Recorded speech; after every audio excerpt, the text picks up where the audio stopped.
많은 질병들 중에서 가장 독하고 무서운 질병을 골라보자면 단언컨대 암이라고 할 수 있습니다. 그런데 정말 소름 끼치게도 암을 유발시키는 발암물질들이 우리가 하루 24시간 중 가장 오래 머물러 있는 거실이나 침실 같은 집안 곳곳에 깔려 있었다면 여러분 믿어지시나요? 평소 아무 생각 없이 사용하는 일상 속 물건들이 우리의 건강을 망치는 주범이었습니다. 그래서 이 기회에 발암물질을 생성하고 우리 몸에 서서히 암을 일으키는 집안의 위험 요인에 대해 싹 다 정리해서 알려드리려 하는데요. 이 영상은 혼자 보지 마시고 꼭 주변의 소중한 분들께도 널리 공유해 주셔서 함께 건강 챙기시길 바랍니다. 그 전에 구독, 좋아요는 콘텐츠 제작에 큰 힘이 됩니다. 첫 번째는 조화입니다. 요즘 인테리어용 조화로 집안을 꾸미시는 분들 참 많으시죠. 게다가 한눈에 봐도 가짜티가 뿜뿜했던 예전 조화들과 달리 요즘 나오는 조화는 은은한 파스텔 톤의 꽃송이와 푸르른 잎의 색과 모양이 마치 생화와 구별이 힘들 정도인데요. 시들지 않고 아름다운 조화 인테리어에 관심을 갖는 소비자들이 점점 늘어나는 이유가 바로 여기에 있죠. 하지만 이러한 예쁜 조화들이 생긴 것과 다르게 우리 몸에 굉장히 안 좋은 영향을 끼친다는 사실 알고 계셨나요? 지난 2022년 한국소비자원이 시중 유통 판매 중인 조화 20개 제품에 대해 유해물질 안전성을 시험했는데 이 중 5개 제품에서 잔류성 유기오염물질이 검출됐습니다. 여기서 잔류성 유기오염물질이라고 하는 화학물질은 단세 염화 파라핀이나 다이옥신 등 자연 분해되지 않고 동식물의 몸속에 축적돼 생태계를 위태롭게 만들 수 있는 매우 치명적인 물질인데요. 말 그대로 우리 몸에 한번 들어가면 무슨 수를 써도 절대 빠지지 않는 물질이기 때문에 위험한 것이죠. 실제로 이는 눈과 피부를 자극하고 면역 체계를 교란시킬 뿐 아니라 중추신경계 손상 등을 유발하기도 하는데요. 더욱 심각한 건 오랫동안 우리 몸에 축적될 경우 만성질환을 일으키거나 암까지 유발할 수 있다는 사실입니다. 오죽하면 세계보건기구 후 산하 국제암연구소에서 이 물질을 발암 가능 물질로 분류하고 있을 정도죠. 그렇기 때문에 아예 이런 물질엔 노출이 안 되는 게 가장 중요한데요. 단순히 그냥 진짜 화분을 키우기 귀찮다는 이유로 조화를 들이거나 하지 마시고 사소하지만 이런 부분 하나하나도 관심을 갖고 피할 수 있도록 잘 관리하시기를 바랍니다. 두 번째는 카펫입니다. 카펫은 우리 삶에서 정말 때려야 뗄 수 없는 인테리어 필수품이죠. 침대부터 현관에 들어가면 가장 먼저 카펫이 깔려 있고 화장실 앞에도 주방에도 그야말로 집집마다 이 카펫 2-3개 정도는 없는 집이 없을 정도입니다. 하지만 이런 카펫이 우리 몸에 암을 유발할 수 있다니 아마 깜짝 놀라신 분들이 많으실 것 같은데요. 기껏해서 카펫에 안 좋은 점 하면 고장 먼지 정도 나지 않겠나라고 생각하시는 분들이 대부분이기 때문이죠. 하지만 이런 매트가 PVC로 만들어졌다는 게 문제입니다.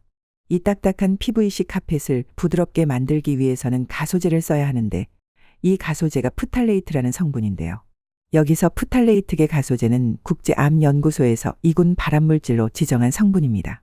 이 화학물질에 장기간 노출될 경우 암의 원인이 될 뿐만 아니라 당뇨, 심장병 등을 유발하기에 최대한 노출되지 않도록 해야 하는 물질이죠. 문제는 이게 매트 위 겉감에 사용돼 계속 우리 피부에 문지르고 부딪히면서 몸에 영향을 미칠 수 있다는 점인데요. 특히 집에 어린 아이가 있는 경우엔 카펫 위에서 눕거나 엎드리고 기어다니는 경우가 많아서 치명적일 수밖에 없습니다. 손으로 카펫을 짚고 그 손을 입으로 가져가게 되면 위험한 유독성 물질들이 아이들의 몸 안으로 들어가게 되는 것이어서 심각한 결과로 이어질 수 있기 때문이죠. 더구나 아이들은 신체가 매우 작기 때문에 같은 양으로도 성인에 비해서 매우 치명적인 결과를 가져올 수 있다는 점에서 부모님들의 각별히 주의가 필요한데요. 따라서 기존에 사용하고 있는 매트가 PVC 소재로 만들어진 것이라면 될수록 하루빨리 처분해 주시는 게 베스트입니다. 또 새로 매트를 구매해야 할 경우에는 겉감의 PVC 활용 유무를 꼭 체크하시고 프탈레이트계 가소제를 사용하지 않는 친환경 PVC 재질의 제품을 선택하는 것도 도움이 될 수 있습니다. 또한 아이가 없는 집이라고 할지라도 방을 따뜻하게 하거나 하는 경우에도 프탈레이트가 기화가 돼서 문제를 일으킬 수 있기 때문에 오랫동안 사용하는 것은 피하고 실내 환기를 잘 하셔야 한다는 사실도 잊지 마시길 바랍니다. 세 번째는 향초입니다. 집안에서 분위기를 낼 때 빠질 수 없는 것이 바로 이 향초입니다. 심리적 안정이나 집안 냄새를 없애기 위해 향초를 많이 사용하곤 하죠. 비교적 저렴한 가격과 손쉽게 구할 수 있으면서 훌륭한 인테리어 효과까지 낼 수 있어 인기가 끊이지 않고 있는데요. 특히 요즘 같은 겨울에는 환기하고 싶어도 찬바람 때문에 창문을 자주 열기가 힘든데 그래서 집안 냄새를 잡으려고 향초를 태우는 분들이 더욱 많습니다. 그런데 향기로운 냄새의 분위기까지 좋게 만드는 이 향초에서 엄청난 양의 발암물질이 나온다는 사실 알고 계셨습니까? 향초에서 발암물질이 나온다니 많은 분이 조금 생소하게 느끼실 것 같은데요. 우선 향초가 무엇으로 만들어지는지 그 구성물질부터 짚어봐야 할 것 같습니다. 향초는 우리가 일반적으로 쓰는 양초를 만드는 파라핀 왁스나 우지 등과 같은 유기화합물로 만들어지는데요. 근데 이런 게 연소 과정에서 여러 유해 물질, 심지어 발암물질을 생성해낸다는 게 문제입니다. 실제로 2017년 사우스캐롤라이나 주립대 연구팀이 파라핀 양초가 방출하는 물질을 분석했는데 벤젠 등의 유해 물질이 생성된다는 사실을 확인했는데요. 벤젠은 국제암연구소가 지정한 1급 발암물질로 몸속에 들어오면 혈액에 이상을 일으키는 독소로 바뀌고 피부와 호흡기를 자극하는 매우 치명적인 물질입니다. 이뿐만 아니라 향초에 향료를 첨가하면 할수록 더 많은 유해 물질이 나오기 때문에 더욱 주의해야 하는데요. 일반적으로 향을 내는 제품에는 대부분 리모넨과 프탈레이트라는 성분이 들어있습니다. 리모넨은 향을 내는 제품뿐만 아니라 표백제, 주방용 세제 등에도 들어있는 성분이죠. 물론 그 자체로는 해가 없다고 알려져 있지만 공기 중에 분출되어 오존에 노출되면 포르말데히드라는 발암물질로 변하게 됩니다. 포르말데히드 또한 국제암연구소에서 1급 발암물질로 지정해 예측하기 어려운 염증 반응이나 간독성, 인후암, 유방암 등을 일으킬 수 있으며 심지어 임산부에게 장기간 노출 시 산모와 태아에게 악영향을 끼칠 수 있죠. 이뿐만 아니라 프탈레이트라는 물질 역시 앞서 카펫에 관해 설명드릴 때 말씀드렸다시피 암을 유발하는 매우 위험한 물질인데요.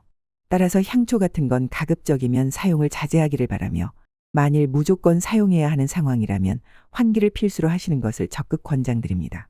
또한 꼭 향초를 너무 좋아해서 꼭 자주 사용해야 한다면 반드시 색소가 없고 화학향료가 없으며 파라핀이 들어가지 않은 것으로 사용하는 것을 추천드립니다. 마지막으로 아무리 성분의 향초를 구매하더라도 장시간 태우는 것은 좋지 않으며 주기적으로 꼭 환기를 시켜주셔야 한다는 것도 잊지 마셔야겠죠. 네 번째는 드라이클리닝 비닐입니다. 일부 세탁기에 돌리기 어려운 의류들을 드라이클리닝을 맡기는 경우가 있는데 이때 비닐에 씌워진 상태 그대로 오랫동안 옷장에 보관하는 분들이 많은데요. 그런데 이렇게 하면 절대 안 되는 이유가 있습니다.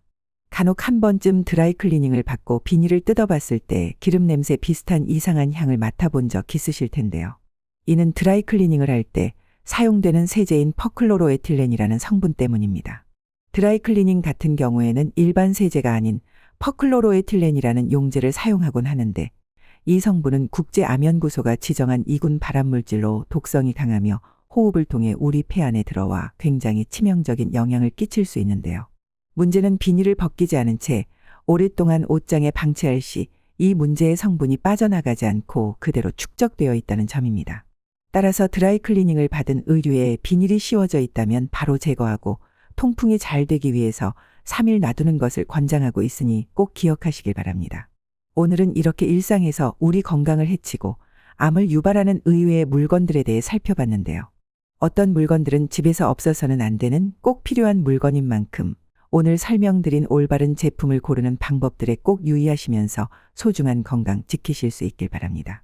저희는 앞으로도 아는 것이 힘이 되는 정보, 건강에 도움이 되는 알짜배기 정보로 찾아오겠습니다. 오늘 영상이 도움이 되셨다면 좋아요와 구독 눌러주시고 소중한 분께도 널리 공유해 주세요. 시청해 주셔서 감사합니다.